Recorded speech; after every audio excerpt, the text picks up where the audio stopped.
All right, let's talk about the fight against ALS. Today, we're diving into the incredible work being done specifically by the private companies who are really on the front lines, pushing some truly groundbreaking innovation.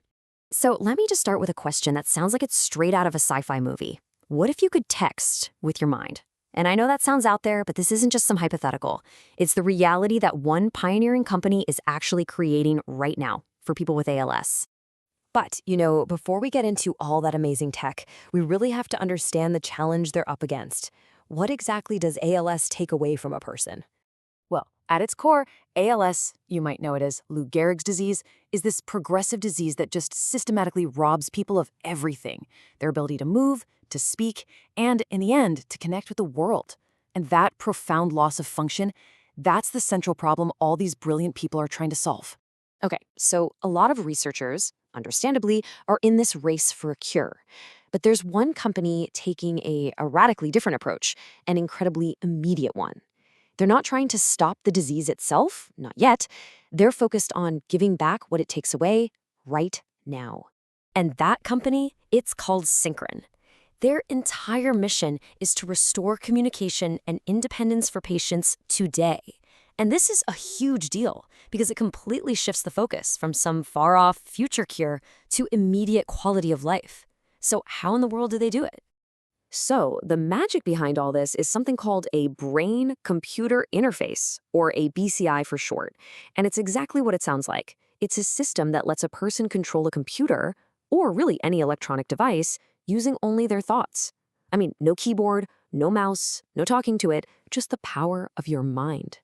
Okay, so how does Synchron's specific BCI, it's called the Stentrode, how does it actually work? Well, it's this really fascinating four-step process. First, they implant the device right up near the brain's motor cortex. Then it just listens. It records the neural signals that fire when you have the intention to move.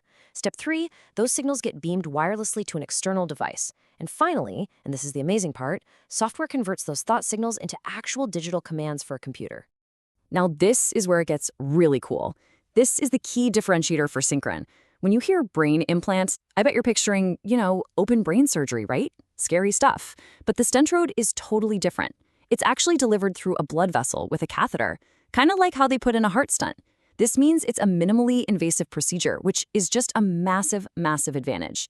And look, this isn't just some lab experiment or a theory on a whiteboard. It's already out there, having a real-world impact. We're talking about patients right now in clinical trials using the Stentrode to control iPads, to send text messages, to interact with their smart home devices, all with their thoughts. Can you even imagine? For someone who has lost the ability to speak or move, this is absolutely life-changing. So what Synchron is doing to restore function is just incredible, but it's really one piece of a much, much larger puzzle. So let's shift gears a little bit. Let's zoom out and look at the bigger picture, the whole landscape of companies that are in the race to slow or even stop the disease itself. And this is a great roadmap for us. It shows all the different scientific strategies that people are trying. You can see the research is kind of clustered around a few big themes. You've got companies targeting a toxic protein called TDP-43. Others are trying to regulate our genetic machinery, RNA, modulating the immune system, and a bunch more. And you'll notice Synchron's kind of off in its own unique category down there, assistive neurotechnology. All right, so let's tackle that first big strategy.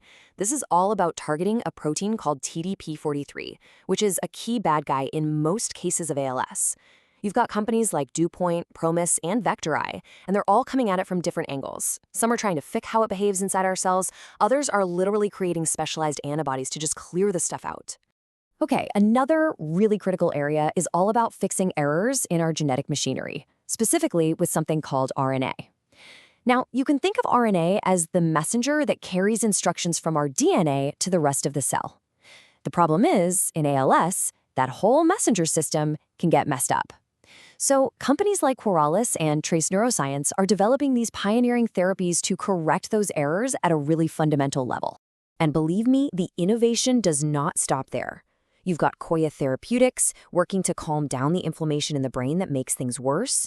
You've got Prolinia and Axeltis who are focused on protecting the neurons that are still healthy.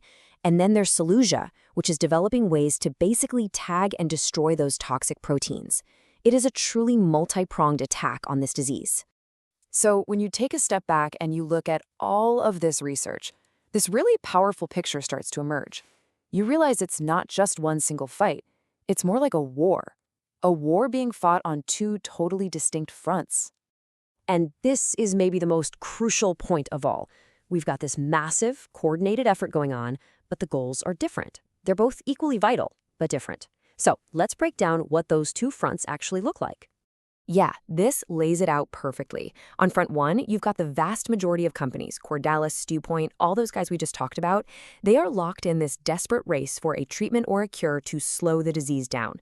But then you have front two, and on that front you have Synchron, pretty much leading the charge on a totally different mission, to restore autonomy and preserve quality of life for patients right now. So one front is fighting for the future, the other is fighting for the present. And that brings us to a final, really powerful question to think about. For the patients and families who are living with ALS right now, today, which is more important?